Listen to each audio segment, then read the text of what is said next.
Chers amis, bonjour. Heureux de vous retrouver aujourd'hui où nous lisons dans l'Évangile de Saint Jean au chapitre 8 la suite du récit d'hier. En ce temps-là, Jésus dit aux pharisiens : « Je m'en vais et vous me chercherez, et vous mourrez dans votre péché. Là où moi je vais, vous ne pouvez pas aller. » Les Juifs se disaient : « Veut-il donc se donner la mort, puisqu'il dit : Là où je vais, vous ne pouvez pas aller ?» Il leur répondit : « Vous, vous êtes d'en bas, moi, je suis d'en haut. Vous, vous êtes de ce monde, moi, je ne suis pas de ce monde. C'est pourquoi je vous ai dit que vous mourrez dans vos péchés. En effet, si vous ne croyez pas que moi, je suis, vous mourrez dans vos péchés. » Alors, ils lui demandaient : « Qui es-tu » Jésus leur répondit : « Je n'ai pas cessé de vous le dire. À votre sujet, j'ai beaucoup à dire et beaucoup à juger. D'ailleurs, celui qui m'a envoyé dit la vérité, et ce que j'ai entendu de lui, je le dis pour le monde. » Ils ne comprirent pas qu'il leur parlait du Père. Jésus leur déclara : « Quand vous aurez élevé le Fils de l'homme, alors vous comprendrez que moi, je suis, et que je ne fais rien de moi-même. Ce que je dis là, je le dis comme le Père me l'a enseigné. Celui qui m'a envoyé est avec moi. Il ne m'a pas laissé seul, parce que je fais toujours ce qui lui est agréable. » Sur ces paroles de Jésus, beaucoup crurent en lui.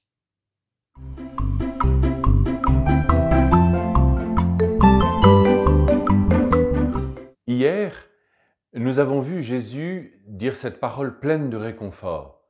« Moi non plus, je ne te condamne pas, va et ne pêche plus. » On est surpris alors par la dureté incroyable des propos de Jésus à l'égard des pharisiens, après un si beau moment.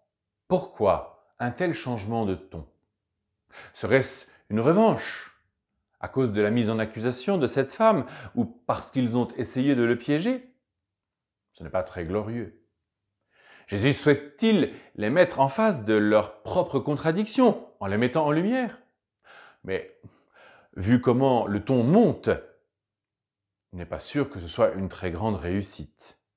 Et si l'évangéliste nous montrait autre chose ? Hier, il nous montrait que la source du pardon est en Dieu et qu'il ne nous appartient pas de juger les personnes.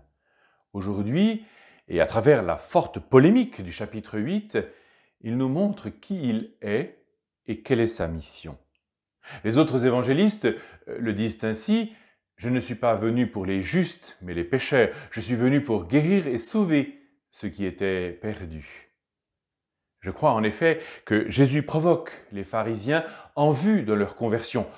Peut-être pas immédiate parce que les cœurs sont lents à croire, mais en vue du jour où leur cœur sera disponible. En fait, quand Jésus s'adresse aux pharisiens, il s'adresse à nous. Spécialement dans cette parole pleine de symboles.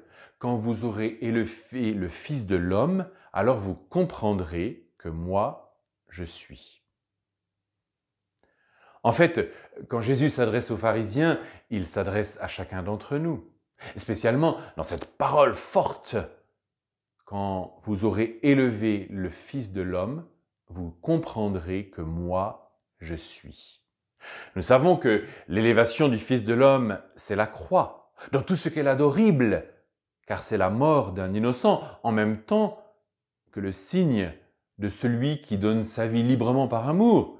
C'est aussi la résurrection, parce qu'il a vaincu la mort, et ce qui résiste en nous à l'accueillir.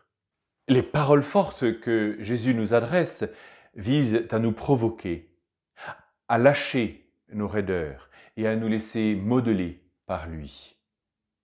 Dieu qui donne la preuve suprême de ta puissance, lorsque tu patientes et prends pitié, accorde-nous ta grâce, pour qu'en ces jours de confinement, où nous sommes éprouvés, nous découvrions combien il est doux et il est bon pour des frères de vivre ensemble et d'être unis. Bonne journée et à demain.